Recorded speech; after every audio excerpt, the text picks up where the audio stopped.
Muy buenas a todos y bienvenidos un día más al estudio de la palabra de Dios. Hoy vamos a estar viendo un detalle que, que culturalmente es importante de entender, porque si no entendemos este detalle cultural, no podemos estar perdiendo mucho de la simbología o de la explicación o de lo que Dios nos quiere transmitir en su palabra. Y para ello vamos a iniciar el estudio leyendo un versículo del pasaje del libro de Apocalipsis, y este pasaje lo vamos a comparar con el pasaje de Génesis de José recibiendo a sus hermanos antes de darse a conocer. Bueno, pues empezamos leyendo Apocalipsis capítulo 20, versículo 12, y dice así en la palabra. Vi también a los muertos, grandes y pequeños, que estaban de pie delante del trono, y los libros fueron abiertos. Y otro libro fue abierto, que es el libro de la vida, y los muertos fueron juzgados a base de las cosas escritas en los libros de acuerdo a sus obras. Este pasaje que acabo de leer tiene un detalle muy importante para su comprensión, pero muchas veces se omite o se pasa por alto debido sobre todo a que no vivimos en el tipo de sociedad que eran las sociedades antiguas, con una regla de comportamiento muy definida y clara para todos, donde ser amo o señor te colocaba en un estatus y nivel completamente diferente a ser siervo o si por ejemplo eras extranjero en tierra ajena. Cuando estudiamos la palabra de Dios, no podemos llegar a entenderla correctamente si no nos transportamos nuestra mente a la sociedad y cultura de la época, donde fueron escritas con todas sus peculiaridades. Por ejemplo, no es lo mismo un contexto social y cultural durante los eventos del ministerio de Jesús, donde todo ocurre en el propio territorio judío, dirigido principalmente al pueblo de Israel, que estudiar, por ejemplo, las cartas de Pablo, donde éste se mueve por el mundo gentil, dentro del Imperio Romano, con diferentes culturas y tradiciones de diferentes pueblos mediterráneos, donde el público ya no era solo judío, sino que era principalmente gentil, etcétera. Entonces, es fundamental, antes de cualquier estudio de la palabra, intentar entender estos matices, estos detalles del entorno, porque pueden llegar a ser fundamentales para el correcto entendimiento de la palabra de Dios. En el pasaje que he leído, eh, el detalle que se obvia muchísimas veces es el siguiente. Vi también a los muertos grandes y pequeños que estaban de pie delante del trono, y los libros fueron abiertos. Este detalle de los muertos se encontraban de pie delante de Dios. Esto parece algo baladí, sin importancia, pero este detalle a cualquier hombre contemporáneo a la escritura del libro de Apocalipsis hubiera supuesto un shock, y no podría haber entendido esta reacción de estos hombres ante, ante el trono de Dios.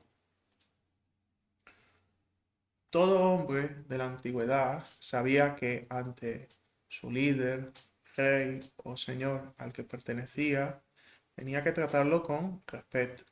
Y no solo respeto, ante él tenía que humillarse, ponerse de rodillas al acercarse a él, o como mínimo no dirigirle la mirada al señor o el rey, ya que se encontraban en dos escalafones sociales completamente diferentes. Cualquier otro tipo de actitud diferente a esta, o simplemente dirigir la palabra a tu señor o rey, tenía que estar previamente autorizada por este.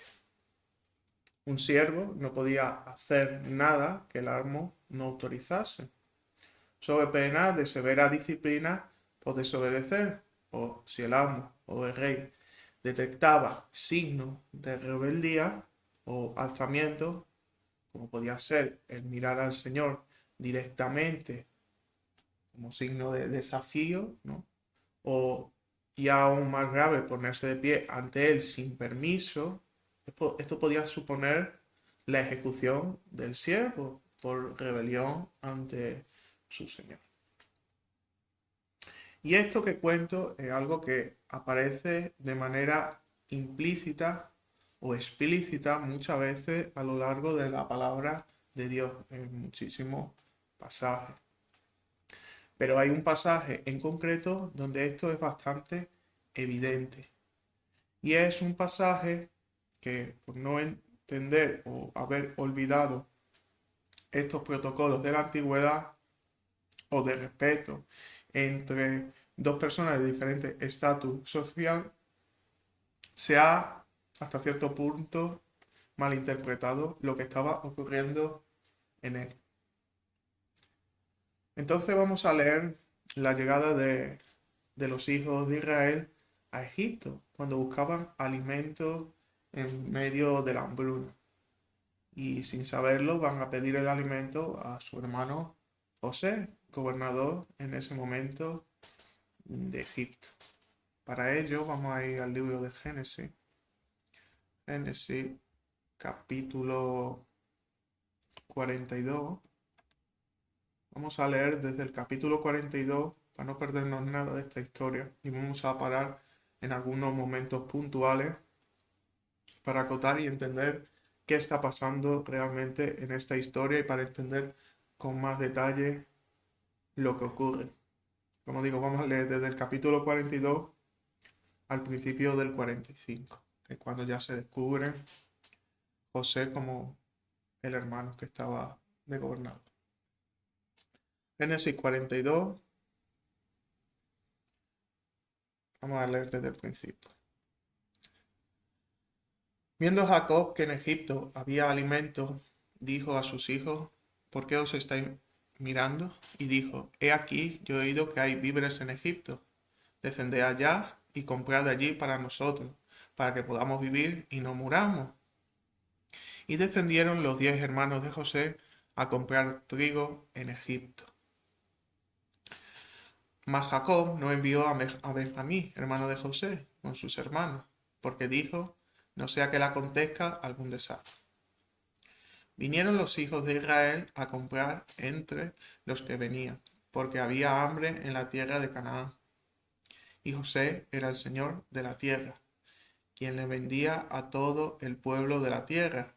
Y llegaron los hermanos de José y se inclinaron a él rostro a tierra. Vamos a parar aquí un momento. Como dice en este versículo 6, José era el señor de la tierra de Egipto. Y como era la obligación de cualquiera que se presentaba ante un señor, aunque no fuese este el señor de la tierra que vivían con su padre en Israel, para encontrarse ellos en ese momento en los dominios de José, le debían a él respeto que se le debía a un amo. Y ellos eran siervos ante él.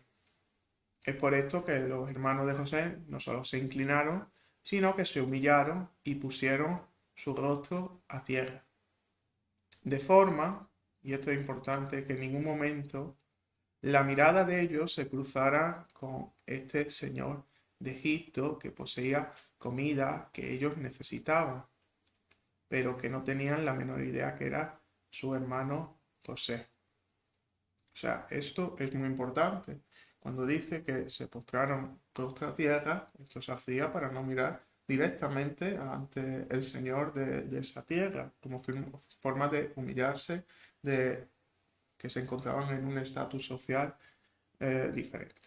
Entonces tenemos a los hermanos de José postrados ante él, con su cabeza mirando el suelo, mostrando el máximo respeto hacia su señor, el señor de la tierra de Egipto, en este caso. Seguimos en el versículo 7. Y José, cuando vio a sus hermanos, los conoció, mas hizo como que no los conocía, y le habló ásperamente, y les dijo, ¿de dónde habéis venido? Ellos respondieron, de la tierra de Canaán, para comprar alimento. Ellos no podían mirarlo a él, como hemos dicho, por el tema del estatus social. Pero él sí lo podía ver su cuerpo, su ropa, pelo, aunque no lo estaba viendo el rostro directamente de ellos por encontrarse humillados ante él, o sea, humillados rostro en tierra, sí que por todo lo que observó se dio cuenta que eran sus hermanos. Además hablaban la lengua que él conocía de sus hermanos, su lengua natural hebrea. En cuanto, por otro lado, José, siempre que va a dirigirse a sus hermanos, va a hablar en egipcio, utilizando un intérprete que lo va a interpretar sus palabras, con lo cual ni siquiera por el oírlo podían reconocer los hermanos. Y nos damos cuenta aquí de otro detalle. El siervo no puede hablar sin el permiso de su amo o señor. Es por esto que una vez que se presentan ante José, estos guardan silencio hasta que José, al hacerle la pregunta, realmente le está obligado a contestar y a hablar. Y se lo dice de una manera severa o áspera, como se le diría un amo a un esclavo suyo, como le daría cualquier tipo de orden. Haz esto de manera seca, sin el más mínimo tipo de sentimiento o emoción.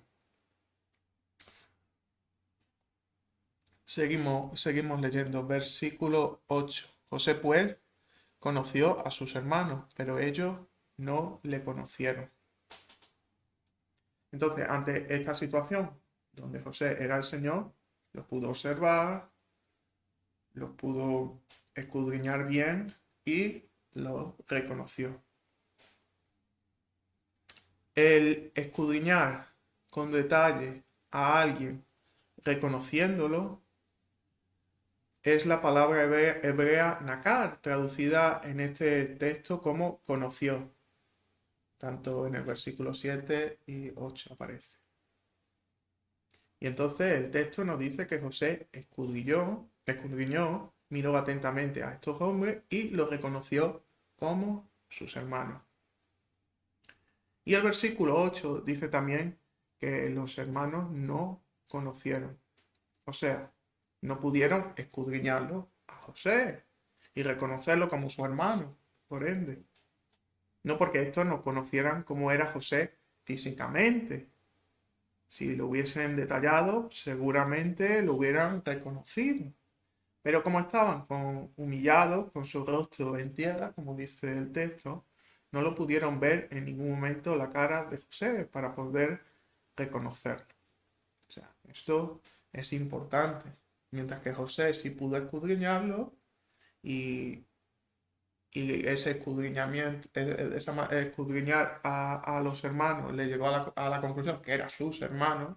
Ellos, como no podían mirarlo directamente a José, por estar humillados, como eran siervos en este caso, no podían reconocer a su hermano.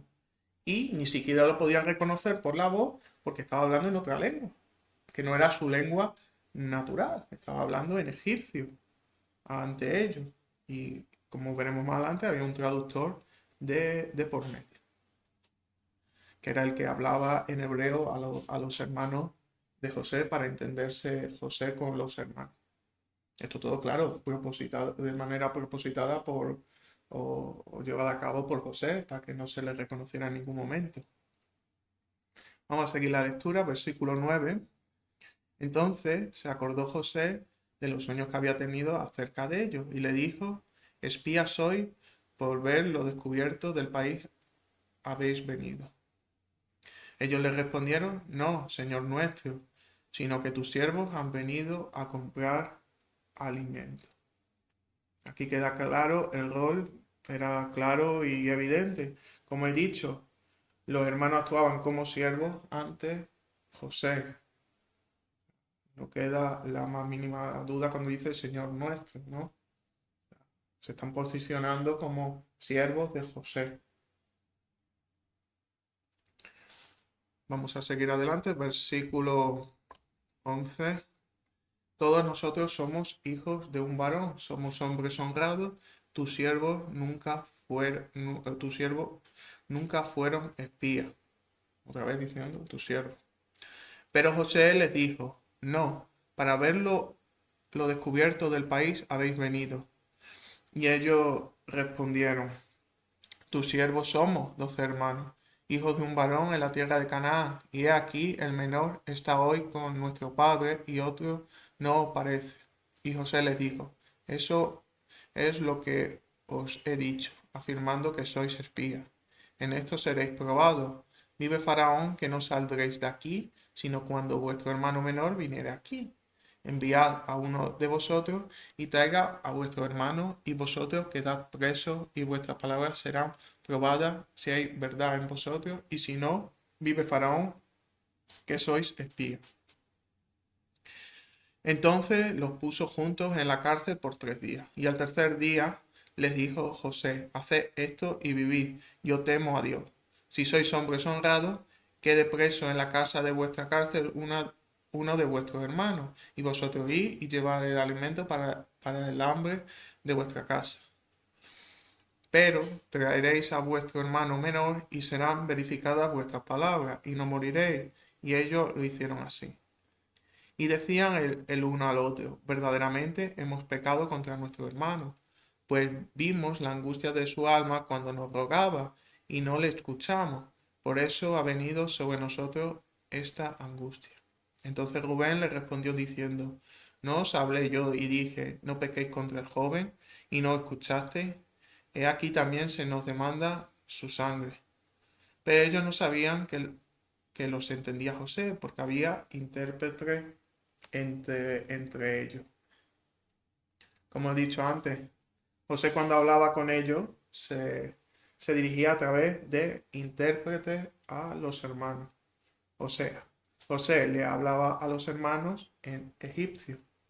Entonces, entre que no podían mirarlo y que llevaban años sin hablar con su hermano José, teniendo el recuerdo de cómo hablaba con ellos en su lengua natural, siendo este ya un recuerdo lejano, y encima hablando José en una lengua diferente a la que ellos habían escuchado de su boca, pues les era imposible reconocerlo. No lo podían ver, no escuchaban su voz, entonces era imposible bajo ninguna circunstancia reconocer que estaban ante su hermano José. Versículo 24 en adelante. Y se apartó José de ellos y lloró, después volvió a ellos y les habló y tomó de entre ellos a Simeón y la aprisionó a vista de ellos.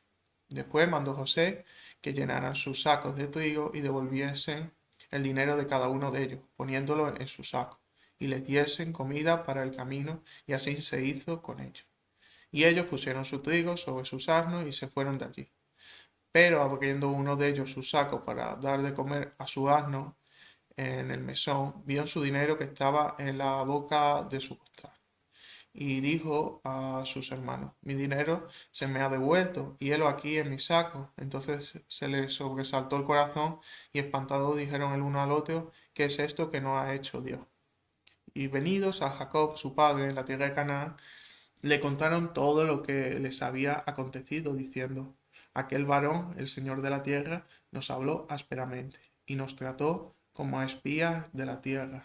Y nosotros le dijimos, somos hombres honrados, nunca fuimos espías. Somos 12 hermanos, hijos de nuestro padre. Uno no parece, y el menor está hoy con nuestro padre en la tierra de Canaán. Entonces aquel varón, el Señor de la tierra, nos dijo, en esto conoceré que soy hombres honrados, dejad conmigo uno de vuestros hermanos, y tomad para el hambre de vuestras casas, y andad, y traedme a vuestro hermano el menor, para que yo sepa que no sois espías, sino hombres honrados. Así os daré a vuestro hermano, y negociaréis en la tierra. Y aconteció que vaciando ellos sus sacos, he aquí que en el saco de cada uno estaba el atado de su dinero, y viendo ellos y su padre los atados de su dinero, tuvieron temor. Entonces su padre Jacob les dijo: Me habéis privado de mis hijos. José no parece, ni Simeón tampoco, y a Benjamín le llevaréis. Contra mí son todas estas cosas. Y Rubén habló a su padre diciendo: Harás morir a mis dos hijos y no te lo devuelvo. Entrégalo en mi mano, que yo lo devolveré a ti. Y él dijo: No descenderá mi hijo con vosotros, pues su hermano ha muerto, y él solo ha quedado. Y si le aconteciere algún desastre en el camino por donde vais, haréis descender mis canas con dolor al Seol. Pasamos al capítulo 43 para seguir esta historia. El hambre era grande en la tierra. Y aconteció que cuando acabaron de comer el trigo que trajeron de Egipto, le dijeron su padre: Volved y comprad para nosotros un poco de alimento. Respondió Judá diciendo: Aquel varón nos protestó con ánimo resuelto, diciendo: No veréis mi rostro si no traéis a vuestro hermano con vosotros. Me paro en este pasaje porque puede llevar al equívoco pensar que ellos ya habían visto el rostro de José, o que cuando volviese lo iban a ver. No.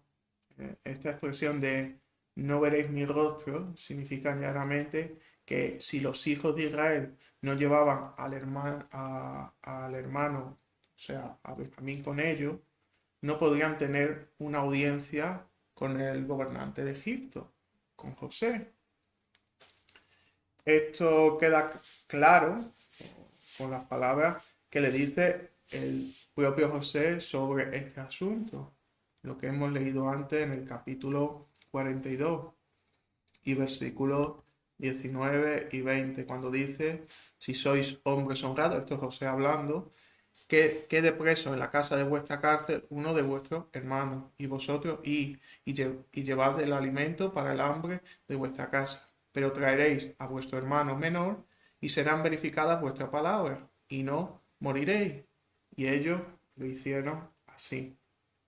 O sea, solo recibiría y aceptaría que eran hombres honrados si le llevaban al hermano pequeño en su siguiente visita.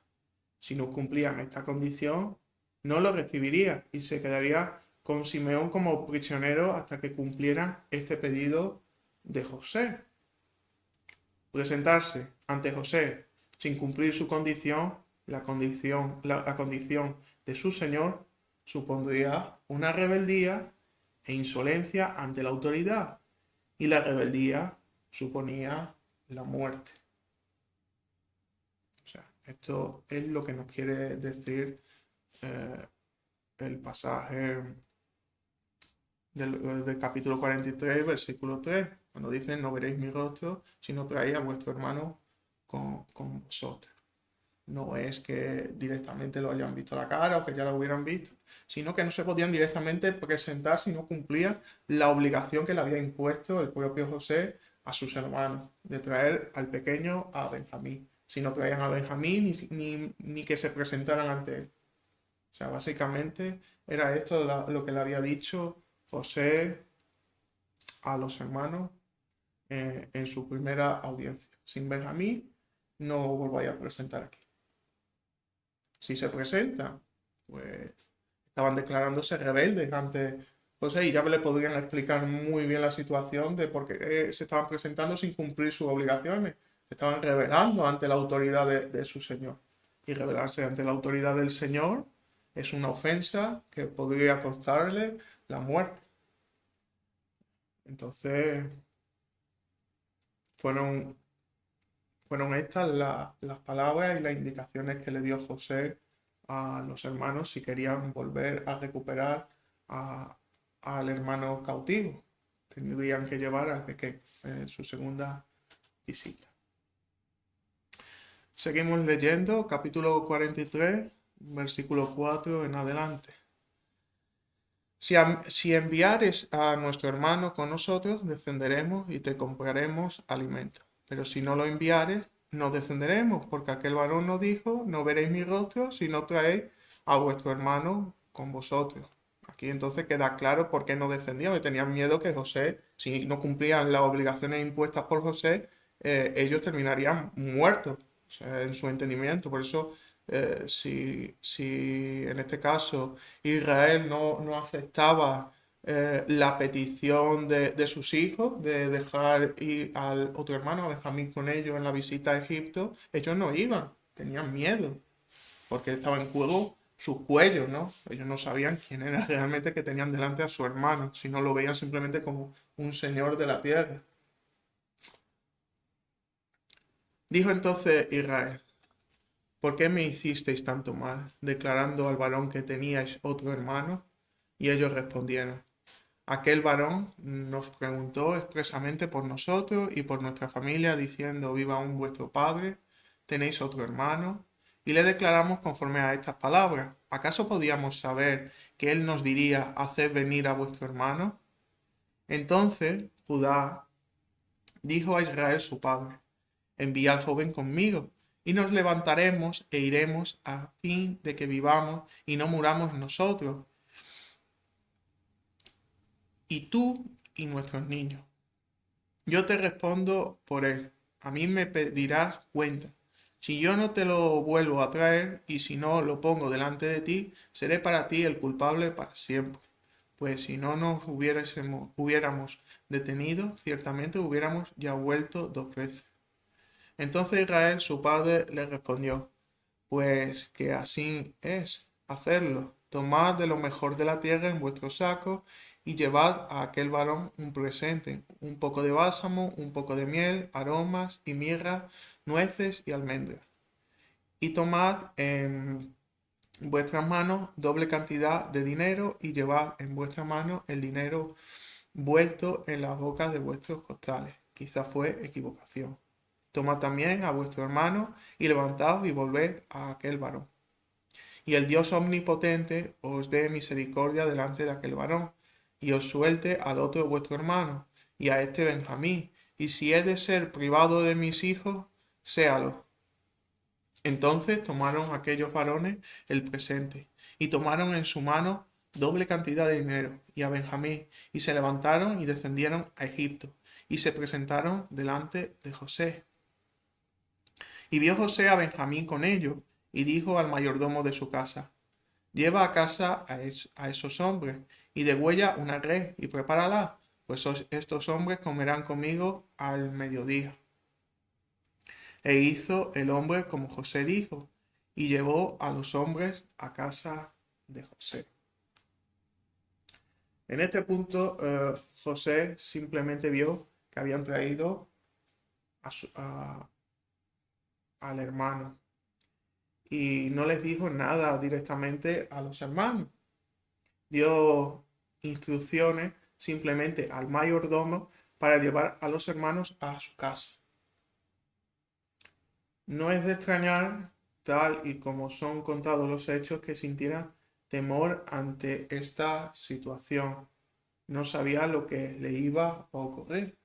O sea, ellos llegaron, José vio lo que traían, habían cumplido con su pedido y simplemente los manda a que los lleven a su casa. Pero no habla con ellos en este momento. Simplemente da instrucciones a que los lleven a su casa. Seguimos leyendo, versículo 18. Entonces aquellos hombres tuvieron temor cuando fueron llevados a casa de José. O sea, esta situación, como estábamos diciendo, supuso mucha extrañeza, no sabía lo que podía estar aquí pasando, ¿no? si lo iba a detener, lo iban a matar, no sabían qué iba a pasar. Y decían, por el dinero que fue devuelto en nuestros costales, la primera vez nos han traído aquí para tendernos lazos y atacarnos y tomarnos por siervos a nosotros y a nuestros asnos. O sea, ellos entendían que iban a ser esclavizados por los egipcios y no volverían a su tierra nunca más. Y se acercaron al mayordomo de la casa de José y le hablaron a la entrada de la casa. Y dijeron, ay, Señor nuestro, nosotros en realidad de verdad descendimos al principio a comprar alimentos. Y aconteció que cuando llegamos al mesón y abrimos nuestros costales, he aquí el dinero de cada uno estaba en la boca de su costal, nuestro dinero en su justo peso. Y lo hemos vuelto a traer con nosotros. Hemos también traído en nuestras manos otro dinero para comprar alimentos. Nosotros no sabemos quién haya puesto nuestro dinero en nuestros costales. Él le respondió, paz a vosotros, no temáis. Vuestro Dios y el Dios de vuestro Padre os dio el tesoro en vuestros costales. Yo recibí vuestro dinero. Y sacó a Simeón a ellos. Y llevó aquel varón a los hombres a casa de José, y les dio agua, y lavaron sus pies, y dio de comer a sus asnos. Y ellos prepararon el presente, entre tanto que venía José a mediodía, porque habían oído que allí habrían de comer pan.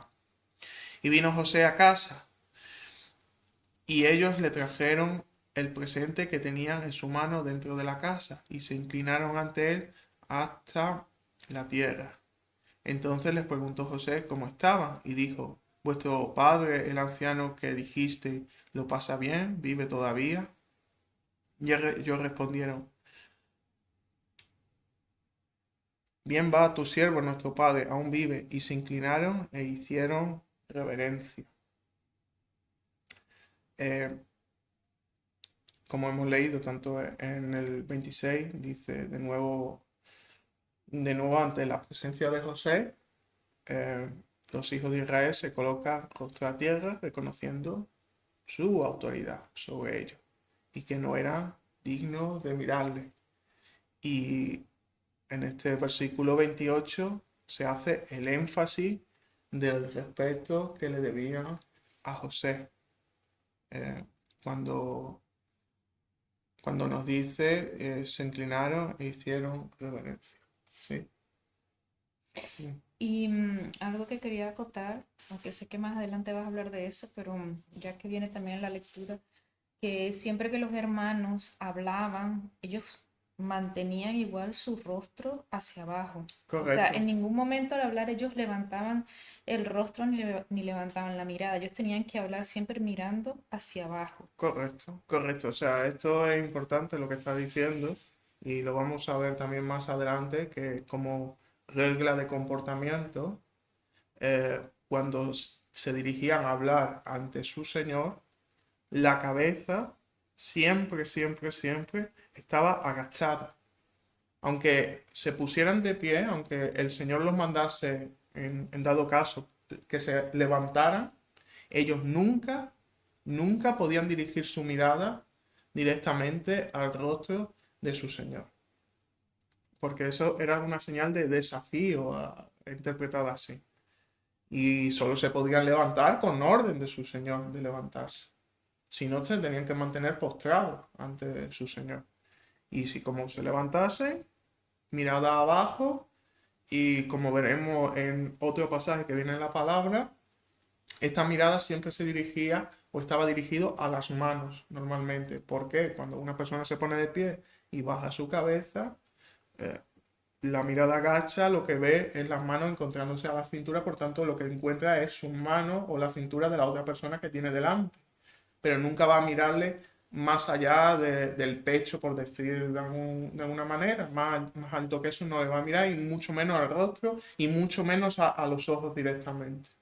O sea, siempre la mirada va a encontrarse eh, cabizbaja, mirando siempre direccionada a los pies, al suelo y como mucho la referencia de las manos que estarían a la altura de la cintura de una persona que se encuentra sentada o se encuentra de pie. O sea, y esto lo vamos a ver más adelante en otro pasaje de la palabra que se hace énfasis en este detalle de los siervos y los señores y cómo se dirige la mirada.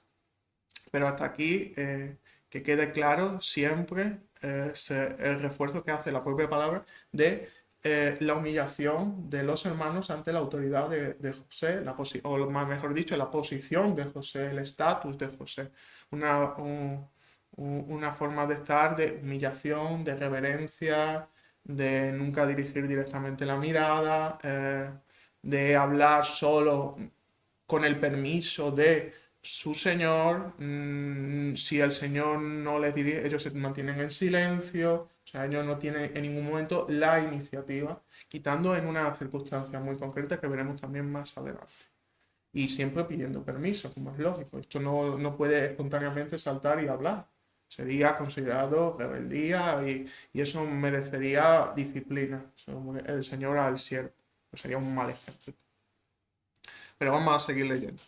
Capítulo 43, versículo 29, vamos a seguir. Y alzando José sus ojos, vio a Benjamín, su hermano, hijo de su madre, y dijo, ¿es este vuestro hermano menor de quien me hablasteis? Y dijo Dios, tenga misericordia de ti, hijo mío. Entonces José se apresuró porque se conmovieron sus entrañas a causa de su hermano, y buscó donde llorar, y entró en su cámara, y lloró allí. Y lavó su rostro, y salió, y se contuvo, y dijo, poned pan. Y pusieron para él aparte y separadamente para ellos, y aparte para los egipcios, que con él comían, porque los egipcios no pueden comer pan con los hebreos, lo cual es abominación a los egipcios. Y se sentaron delante de él, el mayor conforme a su primogenitura, y el menor conforme a su menor edad. Y estaban aquellos hombres atónitos, mirándose el uno al otro. Incluso en esta comida, el estatus tenía que quedar claro. Y por un lado, come José en una mesa. Y en otra, entendemos, otras dos mesas separadas, por debajo, se encontrarían delante de José, estarían los egipcios, o sea, los siervos de José, siervo o esclavo directamente que trabajaban para José, y en la otra, sus hermanos. Y en esta comida se mantiene el protocolo social de nunca alzar una mirada directa al Señor de la tierra, a José, mirar directamente al Señor al que está sujeto, repito, suponía un desafío y un acto de rebeldía entendido en la época. Aunque nosotros esto hoy en día quizás no lo entendamos, en esa época una mirada directa al Señor era un acto de rebeldía. Y esto se entendía claramente en esa época. Versículo 34. Y dice, y José tomó viandas de delante de sí para ellos, mas la porción de Benjamín era 5 veces mayor que cualquiera de ellos. Y bebieron y se alegraron con él. De la comida que el Señor tenía en su mesa, de esta decidía qué ceder al resto de presentes en la sala y qué cantidad para cada uno. Otra forma más de representar su autoridad, la autoridad que tenía José sobre el resto de hombres que estaban ahí presentes. Y este último versículo parece terminar como si estuvieran en una comida con una relación fraternal o festiva al decir que se alegraron con él. Esto simplemente refleja, o sea, esta expresión de que se alegraron con él simplemente refleja que todos en ese momento se emborracharon bebiendo, tanto José como el resto de los que estaban allí presentes. O sea, no había un convivio de hablar entre ellos, un diálogo, no, simplemente que estaban bebiendo y se estaban emborrachando, cada uno en su mesa y cada uno aparte y no se estaban dirigiendo conversaciones cruzadas en ese momento entre ellos, sino que los hermanos hablarían entre los hermanos, los siervos de José entre los siervos de José, y José estaba en una mesa aparte, comiendo y bebiendo con el resto o sea, conjunto, pero no juntos en las mismas mesas. Y se habían, comían y se emborracharon, como dice la palabra, se alegraron con él. O sea, porque también era un símbolo de respeto, de si te ofrecen comida y bebida, tú te debes comer y beber, porque te lo estaba ofreciendo y más te lo estaba ofreciendo el señor de esa tierra, de Egipto. No le podían hacer el feo, digámoslo así. O sea, rechazar la comida sería ofensivo, ¿no? Para ese señor. O sea, sería también un acto que podía ser malinterpretado por el gobernante, en este caso por José, ser considerado un acto rebelde o de deshonra a la oferta que le estaba haciendo de darles de comer en su casa, ¿no? Entonces debemos entender esto no como una relación fraternal, sino como parte del protocolo de seguir y hacer lo mismo que hacía el señor que estaba ahí presente. Si el señor bebía y le había invitado a beber, ellos iban a beber también, por respeto a José. Seguimos adelante, capítulo 44. Mandó José al mayordomo de su casa diciendo: llena de alimento los costales de estos varones cuando puedan llevar, y pon el dinero de cada uno en la boca de su costal. Y pondrás mi copa, la copa de plata, en la boca del costal del menor, con el dinero de su trigo. Y él hizo como dijo José. Venida la mañana, los hombres fueron despedidos con sus asnos. Habiendo ellos salido de la ciudad, de la que aún no se habían alejado, dijo José a su mayordomo: levántate y sigue a esos hombres. Y cuando los alcances, dile: ¿por qué habéis vuelto mal por bien? ¿Por qué habéis robado mi copa de plata? ¿No es esta en la que bebe mi señor y por la que suele adivinar? Habéis hecho mal en lo que hiciste. Cuando él los alcanzó, les dijo estas palabras. Y ellos le respondieron: ¿por qué dice nuestro señor tales cosas? Nunca tal hagan tus siervos. He aquí el dinero que hallamos en la boca de nuestros costales. Te lo volvimos a traer desde la tierra de Canaán. ¿Cómo pues habíamos de hurtar de la casa de tu señor plata ni oro? Aquel de tu siervo en quien fuere hallado la copa, que muera, y aun nosotros seremos siervos de mi señor. Y él dijo: también ahora sea conforme a vuestras palabras. Aquel en quien se hallare será mi siervo, y vosotros seréis sin culpa. Ellos entonces se dieron prisa, y derribando cada uno su costal en tierra, abrió cada cual el costal suyo, y buscó desde el mayor, y comenzó y acabó en el menor. Y la copa fue hallada en el costal de Benjamín. Entonces ellos rasgaron sus vestidos, y cargó cada uno su asno, y volvieron a la ciudad.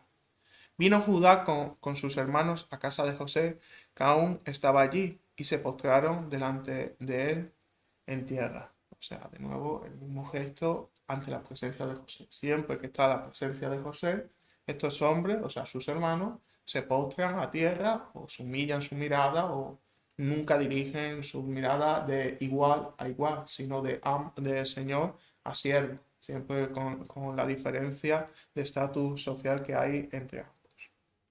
Versículo 15. Y les dijo José: ¿qué acción es esta que habéis hecho?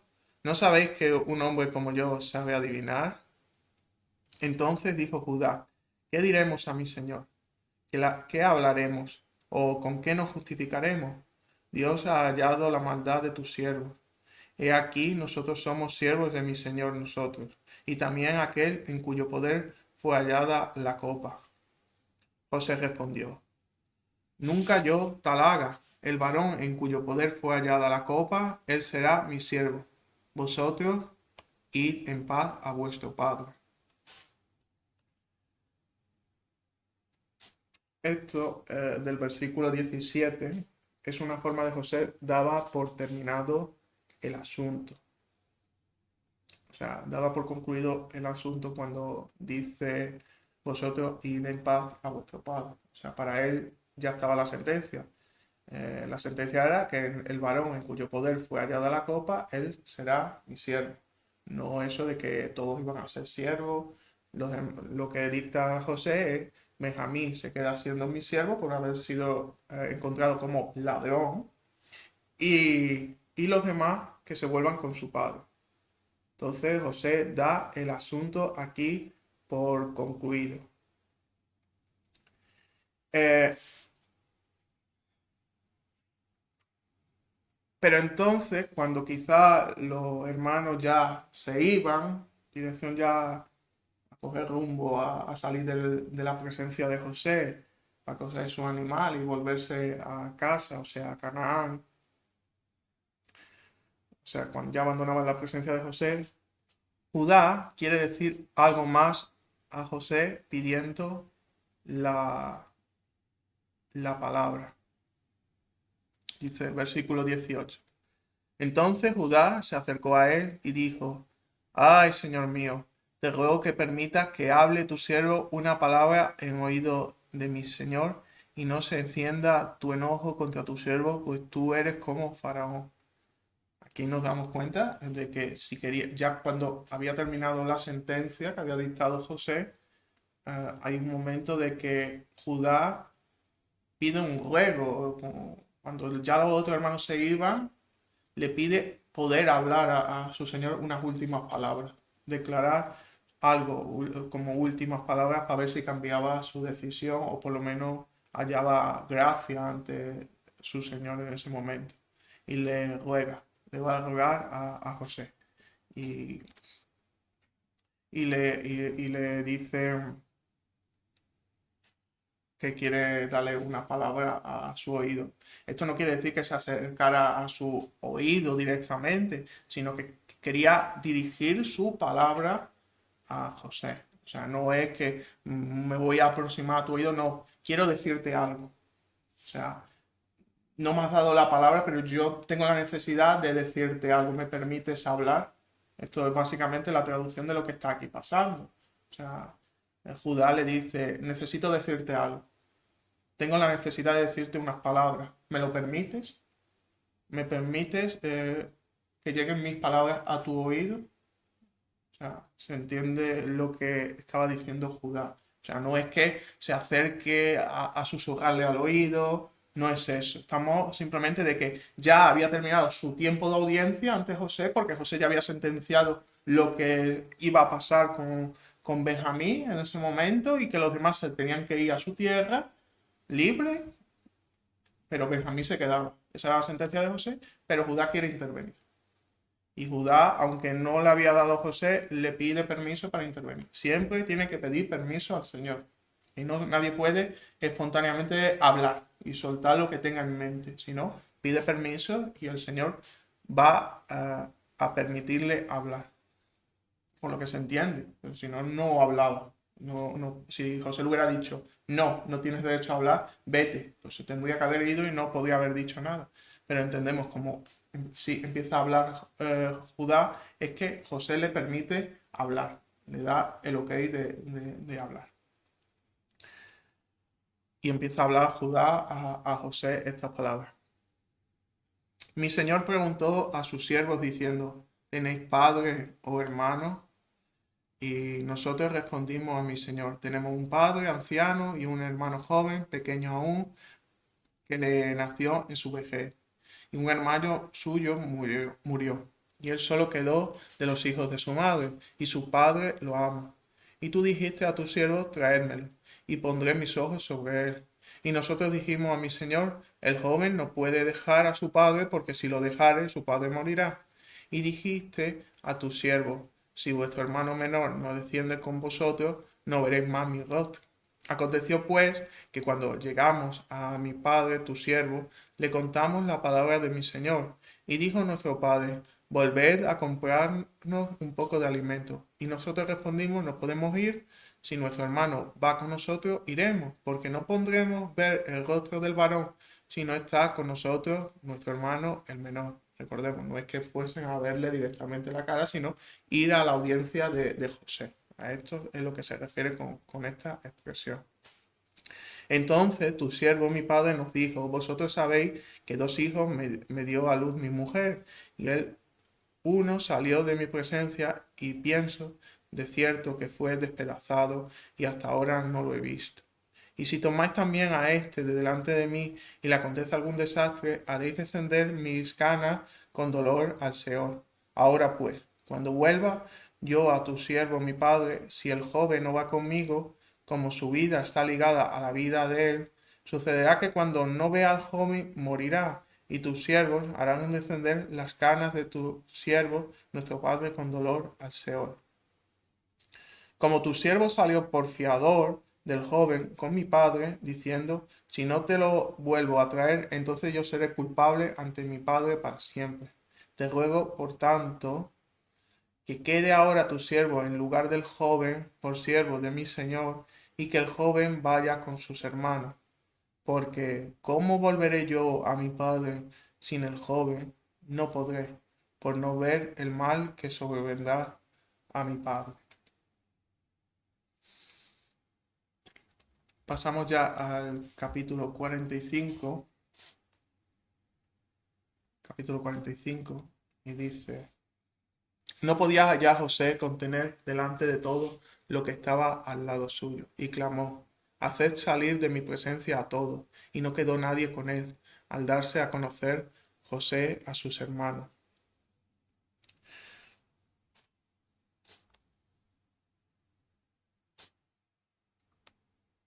José, José se da a conocer a sus hermanos. No podía ya José contenerse delante de todos los que estaban al lado suyo, y clamó, hacer salir de mi presencia a todos, y no quedó nadie con él, al darse a conocer José a sus hermanos. José no manda salir solo porque iba a romper a llorar en este momento, sino porque iba a romper la separación que existía entre el Señor y el siervo, entre él y sus hermanos. Y esto quizás en un primer momento podría ser mal visto o mal interpretado por los egipcios, ya que como leímos en pasajes anteriores, un egipcio le parecía abominable sentarse a la mesa con un hebreo. Por lo cual culturalmente había un cierto clasismo, por decirlo de alguna manera, entre estos dos pueblos. Entonces podía ser visto José como un señor débil por, por una mala interpretación de la situación, y esto tener consecuencias. Es por esto que manda salir a todos para que todo ocurra en intimidad. Y es en la intimidad con sus hermanos que él se da a conocer. Es el momento que permite que lo miren a él directamente de igual a igual. Es en este momento que puede mirar. Versículo 2. Entonces se dio a llorar a gritos, y oyeron los egipcios, y oyó también la casa de Faraón. Aquí podemos entender, es en esta primera mirada, cara a cara, ojo con ojo, que rompe a llorar desconsoladamente, y por todo lo vivido José ante sus hermanos, ante toda la situación. Este es el momento donde se miran realmente unos a otros. Versículo 3. Y dijo José a sus hermanos, yo soy José, viva aún mi padre. Y sus hermanos no pudieron responderle porque estaban turbados delante de él. Y no solo es que se muestra a ellos, sino ya que le declara que él es José. Y ahí ya los hermanos se encontraban, cuando le declara que él es José, los hermanos ya se encontraban en un estado de shock ante este momento. No solo por la declaración, sino que una situación donde el señor de Egipto, José, echa a todos de la sala quedando solo los hermanos y permite que lo miren de igual a él, solo esto ya de por sí los tenía que tener desconcertados. Y es posible que antes que él declarara que era José, ya ellos al mirarlo supieran quién era él, pero no podían reaccionar en ese momento. Porque si la situación, como es descrita, fue impactante para José, que sabía en todo momento quién tenía delante de él, que eran sus hermanos, imaginemos cuánto más impactante o chocante fue la situación para los hermanos, que no se esperaban para nada que el que tenían delante era José cuando le miraron. O sea, el estado de shock, de no saber, como dice, estaban turbados, ¿no? Como dice la palabra, ¿no? El texto. Una forma de decir que estaban en un estado de shock, no podían ni reaccionar ante la situación. O sea, veían, o sea, cuando, esto es, cuando José manda salir de la presencia a todos los siervos, todos los egipcios que estaban allí, y dice, al darse a conocer José a su hermano, de hacer conocer, entonces nos está diciendo de exponerse ante ellos, de decirle, mirarnos, ¿no? O sea, podemos entender que en ese momento es cuando le dice, en el versículo 1, cuando dice, a darse a conocer José a su hermano, no es que él dijera simplemente, yo soy José, sino, eh, me podéis mirar una vez que han salido. Lo que ocurre seguidamente, José, mirarme, ¿no? Seguramente fue esto que le dijo. Ya no estaba nadie presente, nadie los podía juzgar por la situación y los coloca de tú a tú, o sea, en un punto de igualdad. Y es cuando se miran, José empieza a llorar desconsoladamente, los hermanos entran en estado de shock. José lo primero que dice, yo soy José, se declara, y los hermanos ante esta situación es que no pueden decir nada. Nada, están en un estado de shock completo. O sea, como digo, seguramente al mirarlo sabían que era ya José. José dice, soy José, y ellos siguen atónitos. Y lo siguiente que va a ocurrir, versículo 4, entonces dijo José a su hermano, acercaos ahora a mí.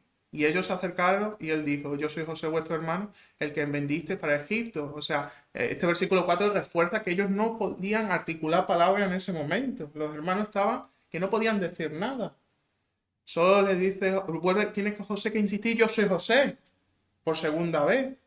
Lo habían visto, en su interior ya se habían dado cuenta que era José, estaban en shock. José dice, soy José. Le repite de nuevo, soy José, y les dice, acercaos. Y ellos no saben caminar y acercarse y abrazar a José. O sea, esta es la situación que ocurre aquí.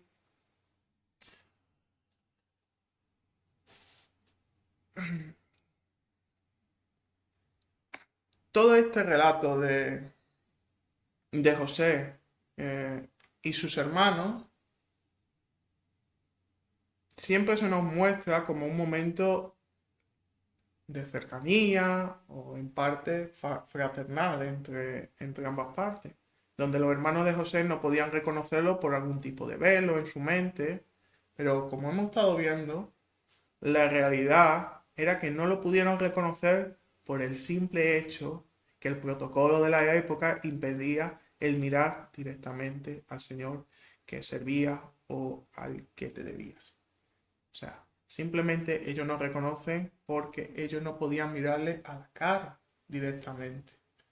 Y encima, si José estaba hablando en egipcio, usando un traductor, tampoco lo podían reconocer por la voz. Entonces no había forma de reconocer quién era esa persona, ese señor que tenían delante. O sea, no tenían manera ninguna. Ni siquiera las ropas eran las mismas porque estaba utilizando ropas de egipcio. O sea, no lo podían identificar por nada, nada, nada, nada.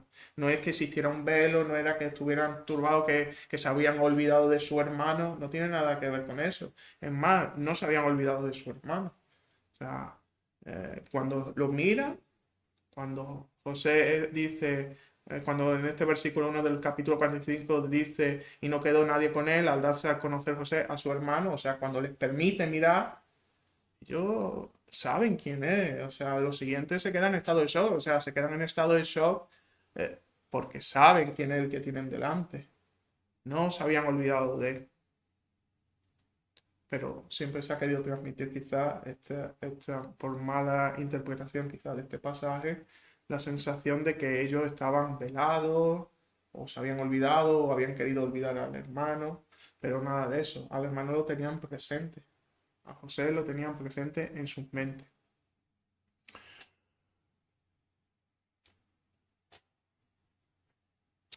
Este protocolo, como he dicho antes, o manera de actuar en la sociedad antigua, de que un hombre, en este caso un siervo, no podía mirar directamente a su señor, queda muy, muy, muy claro en un pasaje de la propia palabra. En el Salmo 123,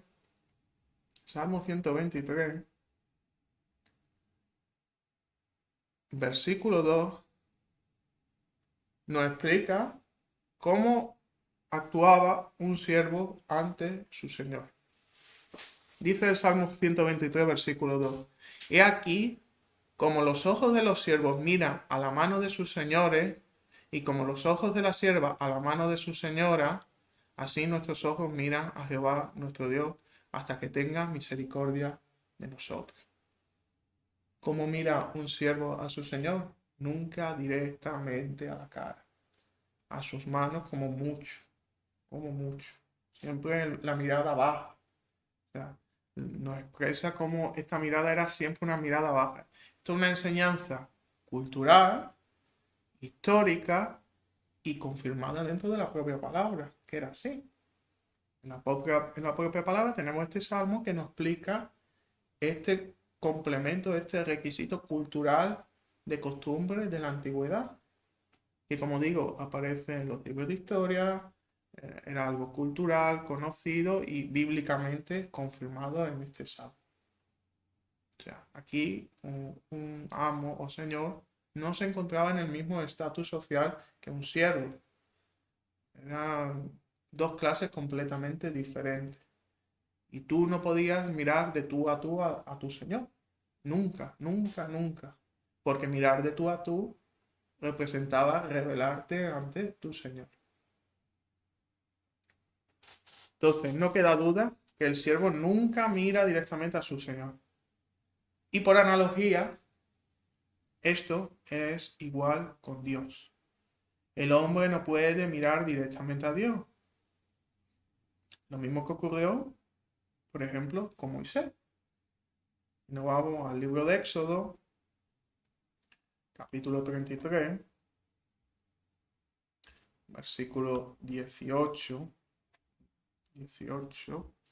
dice, él entonces dijo, te ruego que me muestres tu gloria. Y le respondió, yo haré pasar todo mi bien delante de tu rostro, y proclamaré el nombre de Jehová delante de ti, y tendré misericordia del que te tendré misericordia, y seré clemente para con el que seré clemente. Dijo, mas no podrás ver mi rostro porque no me verá, verá hombre y vivirá.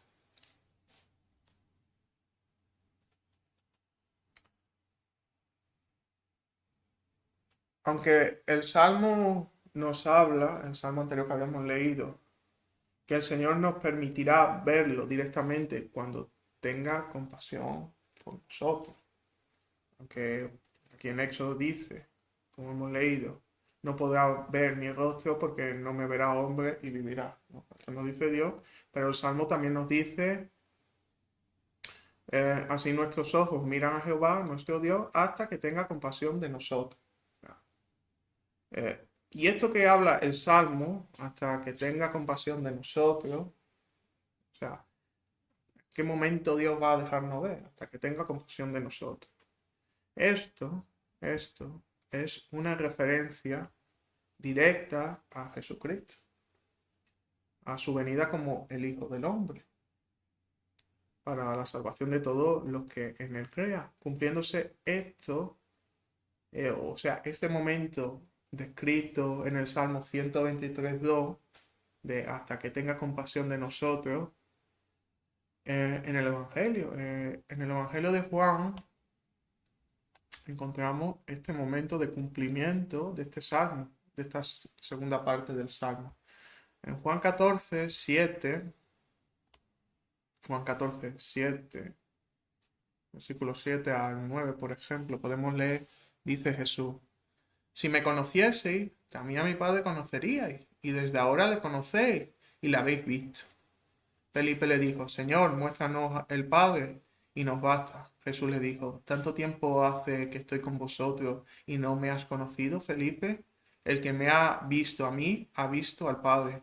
¿Cómo pues dices tú, muéstranos el Padre?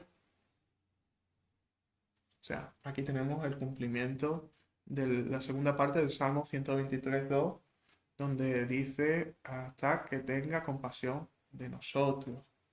La compasión, la misericordia. Donde se representó la misericordia de Dios en Jesucristo. Y fue, como dice el propio Cristo, el que lo había visto a él, habían visto al Padre, o sea, habían visto a Dios. Ese fue el momento donde Dios se dio a conocer a través del Hijo, a través de Jesucristo, y quien veía al Hijo veía al Padre, como dijo el propio Cristo.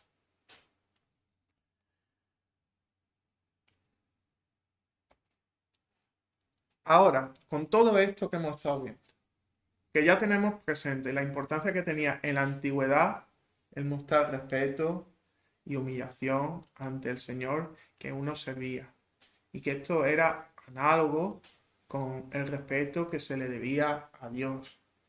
Vamos a volver al pasaje con que hemos empezado este estudio y entender qué está pasando en ese pasaje muy en concreto, tomando como referencia lo que hemos estado viendo sobre la humillación, el deber que tenía un siervo ante su señor, cómo debería presentarse el siervo ante el señor, siendo ya siervo propio o sin ser siervo propio, siendo extranjero. En este caso, recordemos que los hermanos de José se presentan ante él como siervos, pero sin ser su siervo de su propiedad, digámoslo así, siendo sus esclavos, sino que eran extranjeros yendo a su tierra y pidiéndole un favor, ¿no? En este caso comida. Entonces, esto se cumple a nivel ya sea tu propio siervo o un extranjero que viene a pedirte algo, tú siendo el señor de esa tierra, ¿no? De ese sitio. Entonces, tomando esto en referencia, vamos a Apocalipsis 20:12 y lo volvemos a leer. Y vi a los muertos grandes y pequeños de pie ante Dios. Aquí, exacto. Vi también a los muertos grandes y pequeños que estaban de pie delante del trono, y los libros fueron abiertos. Y otro libro fue abierto, que es el libro de la vida. Y los muertos fueron juzgados a base de las cosas escritas en los libros de acuerdo a sus obras. Sin necesidad de entrar en el contexto del pasaje que se desarrolla en este capítulo de Apocalipsis. ¿Qué encontramos en este versículo 12? Encontramos una serie de personas delante del trono de Dios, de pie, sin la más mínima señal de respeto, ni con la intención de humillarse. ¿Qué señal muestran ante el rey, ante su presencia, ante su trono, estas personas? Rebeldía. Rebeldía abierta mostrada por la soberbia de no entender su estatus o posición en la que se encuentra. Tenemos una serie de personas ante el trono de Dios de pie, seguramente mirando directamente al trono, mirando directamente a Dios, con lo cual estaban desafiando a Dios.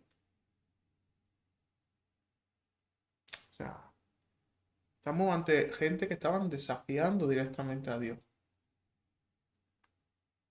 Ahora vamos a mirar Hay un pasaje que es el inverso a este.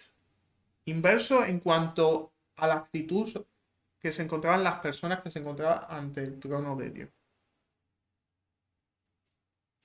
Donde vamos a encontrar una serie de seres que sí respetan y entienden su posición ante Dios. Este lo encontramos en Apocalipsis 7.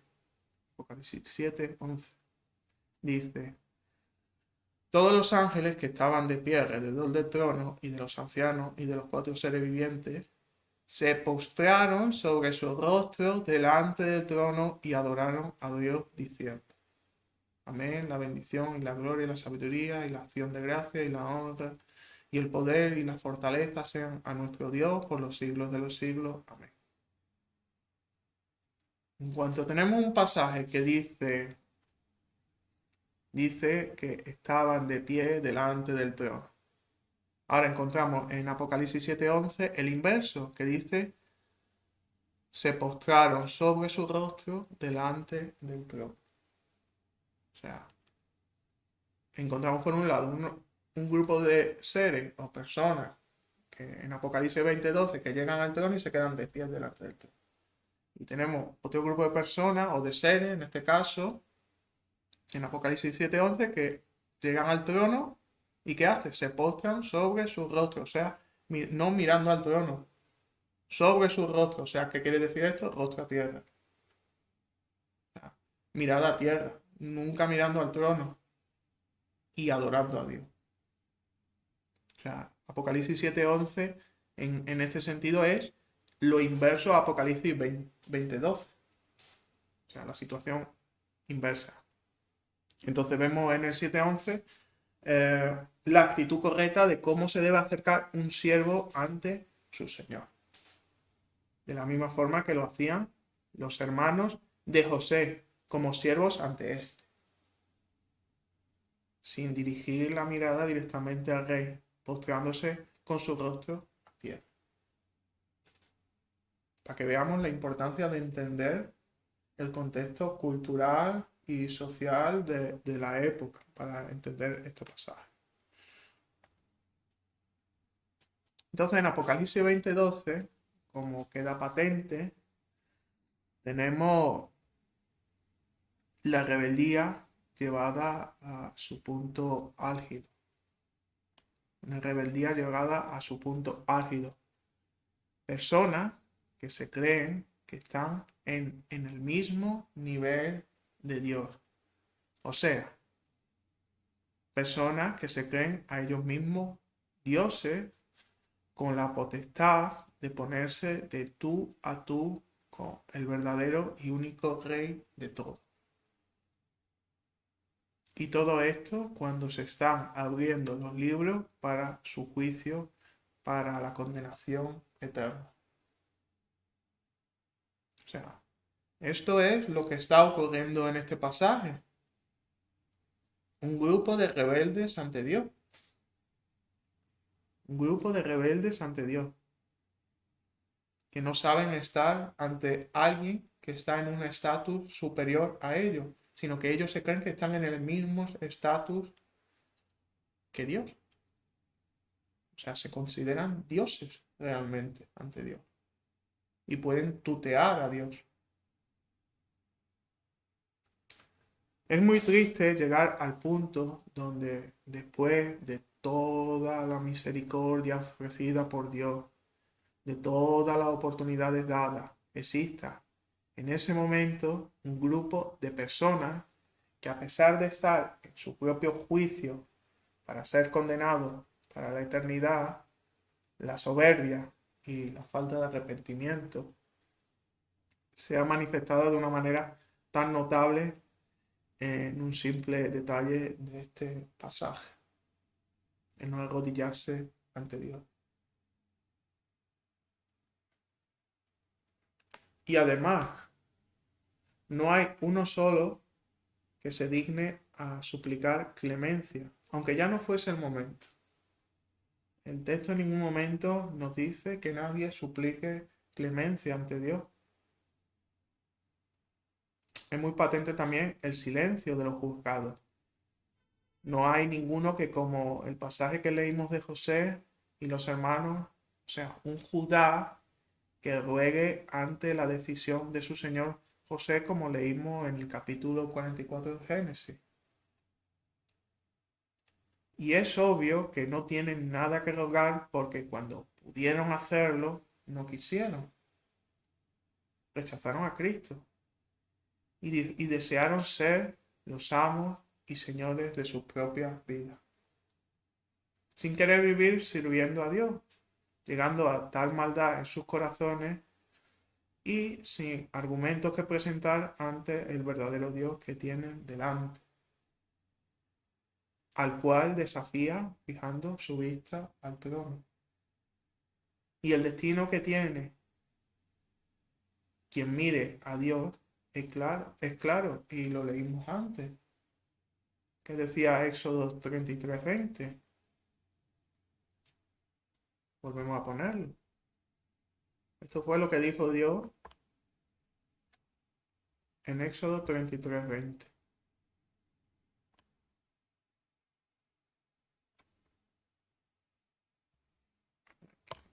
33:20. Dijo más, no podrás ver mi rostro, porque no me verá hombre y vivirá. Por tanto, como tenemos un Dios justo y verdadero, su condena para ellos es justa y eterna. O sea, la muerte segunda, arrojado por la eternidad en el lago de fuego. Estas mismas conclusiones podemos llegar si leemos el capítulo 20 de Apocalipsis. Atención. Pero si simplemente somos conscientes del simbolismo que representaba estar o no de pie ante el trono del rey, la revelación de este hecho nos será mucho más claro, evidente, evitando cualquier tipo de debate de qué es o qué no es el juicio del gran trono blanco, que es lo que estaba descrito en este pasaje de Apocalipsis 20. Un juicio para juzgar cada uno por sus obras, de todos aquellos que no aceptaron la gracia de Jesucristo. Y es este juicio el cumplimiento de pasajes como pueden ser el de Gálatas, capítulo 3, vamos a ponerlo un momentito. Gálatas, capítulo 3, versículos 10 y 11. Porque todos los que se basan en las obras de la ley están bajo maldición, pues está escrito, maldito todo aquel que no permanece en todas las cosas escritas en el libro de la ley para cumplirla. Desde luego, es evidente que por la ley nadie es justificado delante de Dios, porque el justo vivirá por la fe. Un pasaje que nos viene a decir lo que le ocurre a aquellos que viven fuera de la gracia de Dios. Nadie va a ser justificado fuera de la gracia. Y esa es la situación que se están encontrando, que hemos estado leyendo de Apocalipsis 20. Y otro pasaje que nos está hablando, podemos decir de manera profética, futura, de lo que va a pasar, es también Romanos 3:20, hablando de lo mismo. Porque por las obras de la ley nadie será justificado delante de él, pues por medio de la ley viene el reconocimiento del pecado. Por las obras de la ley nadie será justificado delante de él. Tenemos unos hombres siendo juzgados por sus obras y nadie va a ser justificado. Es lo que dice Romano. Estos hombres no van a ser justificados, por lo cual van a ser juzgados para la muerte segunda. Con esto todo, todo esto nos lleva al entendimiento que hoy aún estamos, quien no haya recibido la gracia de Dios, a tiempo de arrepentirse de sus pecados. Dios aún da tiempo para el arrepentimiento. no ha llegado aún su juicio final. El juicio aún no ha llegado. La gracia sigue vigente. Entonces, todo aquel que no haya reconocido a Cristo, que no se haya dado cuenta a través de la palabra del pecado que vive continuamente, un pecado que domina su vida, que se señorea de su vida, es el momento que tome conciencia, que vea lo alejado que está de Dios, que el camino que está tomando es un camino de muerte, que se encamina, si sigue en el pecado, hacia ese juicio, de ese juicio del gran trono blanco que hemos estado hablando, eh, un juicio que es para condenación. Entonces, solo existe una salvación y esa es Cristo, porque Él sí dio la vida por el pecado de todos nosotros. Entonces, la palabra puede obrar en tu vida para que tú puedas arrepentirte ante Dios por el camino que estás caminando y puedas entrar en el camino del Señor, aceptándolo y recibiendo su gracia. Yo solo puedo animar a que lean la palabra, estudien la palabra y que la palabra sea la que os confronte y os lleve al entendimiento del pecado. Porque quizás esto es lo más importante de la palabra. La palabra es lo que nos da el entendimiento del pecado, de la maldad que hay en nosotros. Ese es quizás el gran poder que tiene la palabra. Llevarnos al entendimiento que nuestra vida está muy alejada, completamente opuesta a los estándares de Dios. Y va a mostrarnos el pecado que está en nosotros. Por, por poner un ejemplo, Pablo, antes de recibir a Cristo, se consideraba ante Dios un hombre perfecto, como fariseo, como él muchas veces dijo, ejemplar, perfecto, de los mejores, ¿no? O sea, que cumplían la ley, se creían que estaban perfectos ante Dios. Y Dios, a través de Cristo, le da una bofetada, básicamente, a su vida. O sea, la palabra lo lleva a reconocer que está completamente alejado de Dios. Y según va conociendo más la palabra, siendo ya cristiano incluso, se ve que está muy, muy alejado de Dios. O sea, la palabra da un conocimiento a la persona de su pecado y cuál es la medida de Dios o cómo Dios ve el pecado en un hombre. Entonces, lo que va a traer la palabra es revelación, revelación del pecado. Y esa revelación nos obliga o nos lleva a una única salida. Y esa salida es el propio Dios, a acudir a Cristo. Esto es casi lo mismo o prácticamente lo mismo que encontramos también, por ejemplo, con Isaías, cuando se da cuenta de la maldad que hay en él, cuando está en la presencia de Dios. Cuando está en la presencia de Dios, se da cuenta de su maldad. Exactamente lo mismo que ve Pablo, maldad en él. La palabra y el transformarse en cristiano da una convicción, en este caso a Pablo, de reconocimiento de pecado, de cuánto malo es. Por eso él se considera el peor de los peores. O sea, Pablo tiene un reconocimiento de ser lo peor de lo peor. No porque lo fuera realmente, si Dios fuese Dios mirándolo, su evolución, no es que fuera cuesta abajo, seguramente estaba mejorando, seguro, vamos. Pero él personalmente, desde su punto de vista, su situación era cada vez más degradante porque tenía cada vez más la visión de Dios, de cómo veía a Dios a Pablo, ¿no? O sea, Pablo tenía la conciencia de cómo Dios lo veía a él. Y eso él lo reconocía y se veía a sí mismo ya como un abortivo, se veía lo peor ante los ojos de Dios. Pero no porque se hiciera más malo ni porque estuviera abandonando los estándares de Dios, no, no, no, porque se estaba aproximando a cada vez más y más a Dios. Entonces, todos nos debemos acercar cada vez más a Dios y, y reflejarnos más, o reflejarnos en su palabra, ¿no? Para que su palabra nos revele el mal que hay en nosotros. Porque en todos nosotros reside el mal. En todos, todos. Cristianos y no cristianos. Simplemente que en el cristiano es consciente de su mal, que tiene un problema. Y ha decidido recibir el tratamiento, que es Cristo. Simplemente eso. Pero el mal sigue morando en la carne.